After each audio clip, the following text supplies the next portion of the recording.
मुझे यदि संकीर्णता और संघर्ष से भरे नगरों में ही अपना जीवन बिताना पड़ता तो मैं या तो आत्महत्या कर लेता या पागल हो जाता। भाग्य से बरस में 3 मास के लिए कॉलेज में अवकाश हो जाता है और मैं नगरों के बेमनस्यपूर्ण संघर्ष से भागकर पहाड़ में अपने गांव चला आता हूँ। मेरा गांव आधुनिक क्षुब्धता से बहुत दूर हिमालय के आंचल में है। भगवान की दया से रेल, मोटर और तार के अभिशाप ने इस गांव को अभी तक नहीं छुआ। पहाड़ी भूमि अपना प्राकृतिक श्रृंगार लिए मनुष्य उसकी उत्पादन शक्ति से संतुष्ट है। हमारे यहाँ गांव बहुत छोटे छोटे हैं, कहीं कहीं तो बहुत ही छोटे, 10-20 घर से लेकर 5-6 घर तक, और बहुत पास पास। एक गांव पहाड़ की तलहटी में है तो दूसरा उसकी ढलान पर। मुंह पर हाथ लगाकर पुकारने से दूसरे गांव तक बात कह दी जा सकती है। गरीबी है, अशिक्षा भी है, परंतु बेमनस्य और असंतोष कम है। बंकू शाह की छप्पर से छाई दुकान गांव की सभी आवश्यकताएं पूरी कर देती है। उनकी दुकान का बरामदा ही गांव की चौपाल या क्लब है। बरामदे के सामने दालान में पीपल के नीचे बच्चे खेलते हैं और ढोर बैठकर जुगाली भी करते रहते हैं। सुबह से जोर की बारिश हो रही थी, बाहर जाना संभव न था, इसलिए आजकल के एक प्रगतिशील लेखक का उपन्यास पढ़ रहा था। कहानी थी एक निर्धन कुलीन युवक का विवाह एक शिक्षित युवती से हो गया था।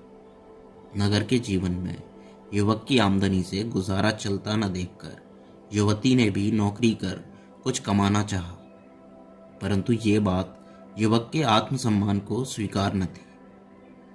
उनके संतान पैदा हो गई, होनी ही थी, 1, 2 और फिर 3 बच्चे। महंगाई के ज़माने में भूखों मरने की नौबत आ गई।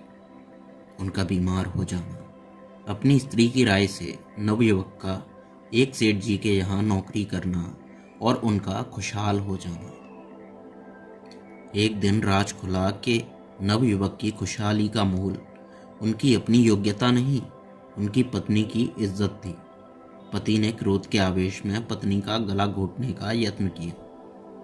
पत्नी ने गिड़गिड़ाकर क्षमा मांगी। जो कुछ किया इन बच्चों के लिए किया। पत्नी ने केवल बच्चों को पाल सकने के लिए प्राण भिक्षा मांगी। पति सोचने लगा, मेरी इज्जत का मोल अधिक है या 3 बच्चों के प्राणों का। मैंने ग्लानि से पुस्तक पटक दी। सोचा, यह है हमारी गिरावट की सीमा। आज ऐसा साहित्य बन रहा है जिसमें व्यभिचार के लिए सफाई दी जाती है। यह साहित्य हमारी संस्कृति का आधार बनेगा। हमारा जीवन कितना छिछला और संकीर्ण होता चला जा रहा है। स्वार्थ के बावलेपन की छीना झपटी और मारो मार हमें बदहास किए दे रही है। हम अपनी उस मानवता, नैतिकता और स्थिरता को खो चुके हैं जिसका विकास हमारे आत्मदृष्टा ऋषियों ने संकीर्ण सांसारिकता से मुक्त होकर किया था। हम स्वार्थ की पट्टी आंखों पर बांधकर भारत की आत्मज्ञान की संस्कृति के परम शांति के मार्ग को खो बैठे। क्या पेट और रोटी ही सब कुछ है? इससे परे मनुष्यता, संस्कृति और नैतिकता कुछ नहीं। ऐसे ही विचार मन में उठ रहे थे। बारिश थमकर धूप निकल आई थी। घर में दवाई के लिए कुछ अजवाइन की जरूरत थी। घर से निकल पड़ा कि बंकू शाह के यहाँ से ले आऊं। बंकू शाह की दुकान के बरामदे में 5-7 भले आदमी बैठे थे। हुक्का चल रहा था। सामने गांव के बच्चे कीड़ा कीड़ी का खेल खेल रहे थे। शाह की 5 बरस की बच्ची फूलो भी उन्हीं में थी। 5 बरस की लड़की का पहनना और ओढ़ना क्या, एक कुर्ता कंधे से लटका था। फूलों की सगाई गांव के फलांग पर दूर चूला गांव में संतू से हो गई थी। संतू की उम्र रही होगी यही 7 बरस। 7 बरस का लड़का क्या करेगा? घर में 2 भैंसें, 1 गाय और 2 बैल थे। ढोर चरने जाते तो संतू छड़ी लेकर उन्हें देखता और खेलता भी रहता। ढोर काहे को किसी के खेत में जाए, सांझ को उन्हें घर आंक लाता। बारिश थमने पर संतू अपने ढोरों को ढलवान की हरियाली में हाँक कर ले जा रहा था। बंकू साह की दुकान के सामने पीपल के नीचे बच्चों को खेलते देखा तो उधर ही आ गया। संतू को खेल में आया देखकर सुनार का 6 बरस का लड़का हरिया चिल्ला उठा, आह, फूलों का दूल्हा आ गया। दूसरे बच्चे भी उसी तरह चिल्लाने लगे।